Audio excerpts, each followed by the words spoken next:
Support. The maestro, please! Now in the back half in October, and we're already starting to taper off even more so. This'll be for the week of October 19th. 2024. On this day in music, back in 1961, West Side Story, the film version, would be released. Based on the musical by Leonard Bernstein and Stephen Sondheim, its soundtrack would spend a total of 54 weeks at #1 on Billboard's stereo albums chart, also being on the mono chart. It predated the Billboard 200. Regardless, to this day, it is still the longest run at #1 of any album in history.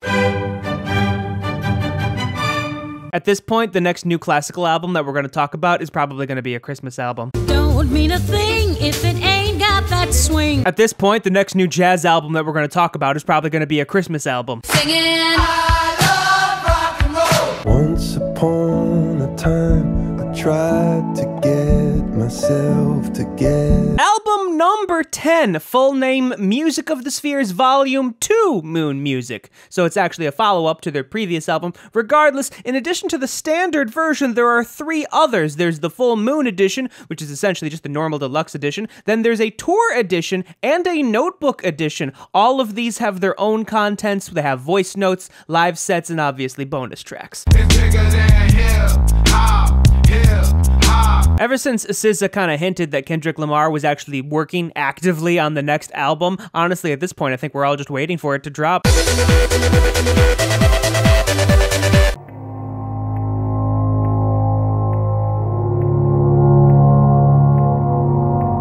Not the typical kind of album we talk about on the electronic and dance segment. Aphex Twins' SAW2, Selected Ambient Works, Volume 2, released back initially in 1994, but there's now an expanded edition that was just released that adds 2 additional tracks, 3 if you never had the vinyl edition. Regardless, you might think you can fall asleep to this stuff, maybe not everything on here. And now I need some help from the maestro, please! I could eat that girl for lunch as she dances on my tongue. Tastes like she might be the one. Obviously still doing her tour. In fact, today she's performing her last show at Madison Square Garden in New York City. The following show is going to happen after Halloween, November 2nd in Atlanta at the State Farm Arena. Toa Bird is opening. I know that last night we let the liquor talk. I can't remember everything we said. You know, it's funny. So obviously we're starting to think about the Grammys that are going to happen in February of next year. Eligibility is from September 16th of 2023 to August 30th of 2024. And we've been talking about this album for so long that it's not even eligible for the next Grammy Awards because it released back in March of 2023.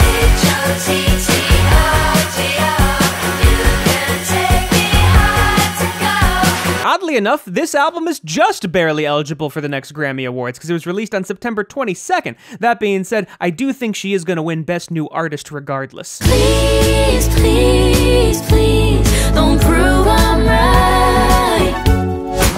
And on the other end of the spectrum, this is also actually eligible for the Grammy Awards because it's August 30th, 2024 being the cutoff. This was released August 23rd, a week before that. Once upon a time, I tried to get myself together. Their 5th album to debut at #1 in the US and their 10th album to do so in the UK. Oddly enough, they're also the first British group to debut at both the top of the US and UK charts since 2016. The previous British act that did it was the 1975 with I Like It When You Sleep, For You Are So Beautiful Yet So Unaware of It. Again, here's hoping we get a little bit of pickup before we just get inundated with all of the holiday releases. And now I need some help from the maestro, please! Maestro!